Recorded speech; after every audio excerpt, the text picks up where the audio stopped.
এটা হলো জান্নাতি নাচ। বলেন কি? গোলাপি কই রইলা রে এসো দাড়ি পাল্লার জন সবাই এসো রে। এই হলো জান্নাতি গান।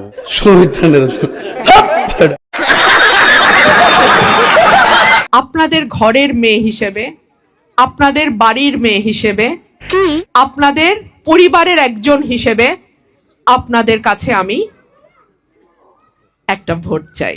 আমি কিন্তু আপনাকেই চাই। কি বলছিস তুই? আরে ভাই রাগেন কে? আমি ওনারে এমপি হিসেবে দেখতে চাই।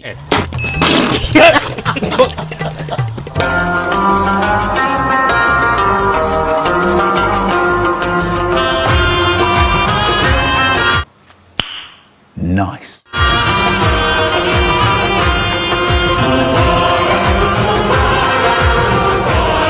তোমারও বিয়ের ফুল ফুটলো আর আমি এক চিরকুমার। শালা এটা একটা জিনিস। না ভাই, এটা আমার কথা নয়, এক ভাই কমেন্ট করেছে।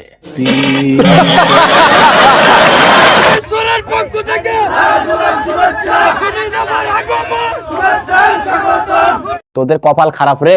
কেন? তোরা এত সুন্দর একটা ফুটফুটা মাইয়া রে দল থেকে বাইর কইরা দিলি।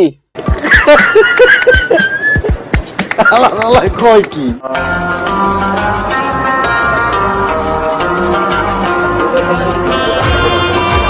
এই তোরা কিন্তু আবার কেউ নজর দিস না, এটা রাষ্ট্রীয় সম্পদ।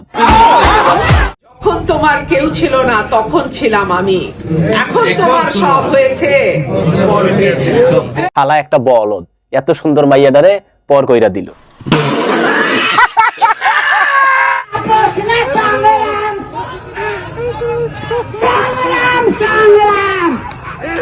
কিসের আপোষ? সংগ্রাম চলছে, চলবেই।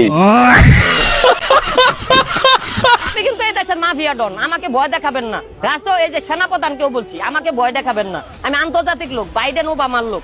ইনি হচ্ছেন আন্তর্জাতিক নেতা, সবাই একটু ওনার গায়ে মুইতা সম্মান দেখা।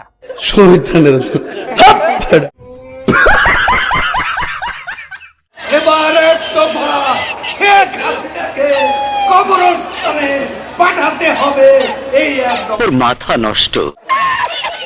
সালা ये दुख का खत्म नहीं होता बे। আওয়ামী লীগের এই একটা লোককেই আমার খুব ভালো লাগতো। আর বলি, আমার বক্তব্যের মধ্যে যদি কোনো শালায় এখানে কোনো কথা হাত দিবেন গেলাম, এমপি বুঝি না, আওয়ামী লীগ বুঝি না, জামাত বুঝি না, আমি আমার কথা বলবো, তোমাদের ভালো লাগলে বলো।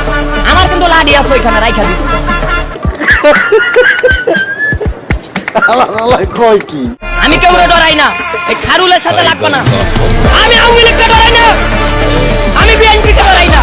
সাব্বাস নেতা সাব্বাস, দারুণ হচ্ছে, চালিয়ে যান। আমার নামটা দেখে একটা ভোট দিবেন, ঠিক আছে তো? ঠিক আছে, ঠিক আছে। 12 তারিখ আমার মা বোনদেরকে বলছি, একদম সকালে উঠে আপনারা ভোট কেন্দ্রে চলে যাবেন, তারপরে আপার নামটা দেখে একটা ভোট দিবেন। সবাই কিন্তু আপারে ভোটটা দিস। কেন? আপার কিন্তু এখনো বিয়ে হয় নাই। বলেন কি? এই আসন নিয়ে কোন রকম খেলার চেষ্টা যদি কেউ করে, আচ্ছা, দাঁত ভাঙা জবাব দেয়া হবে। ওই আওয়ামী লীগের কামলা, এবার ঠেলা সামলা।